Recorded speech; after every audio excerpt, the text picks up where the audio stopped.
Hello and welcome back to a brand new video. Today I'm showing you how you can cancel your ChatGPT Pro, Go or business plan. Simply log on to chatgpt.com. Once you're signed into your account, in the bottom left hand corner, you're going to see your name and your tier. If you're not signed in, just when it tells you to sign in, simply select sign in. Select your name in the bottom left hand corner once you're logged in, and then you're going to select settings. Right here, you're going to see all of the different options.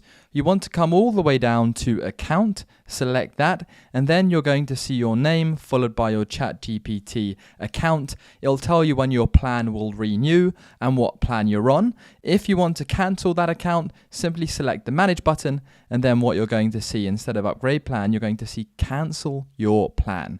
Now mine has already been cancelled, hence it's switched to renew plus plan, but ultimately once you've selected cancel, you'll then have no issues and won't be charged in the future going forward. So I hope this helps you out. Take care, leave a like and subscribe, and let me know what you see next.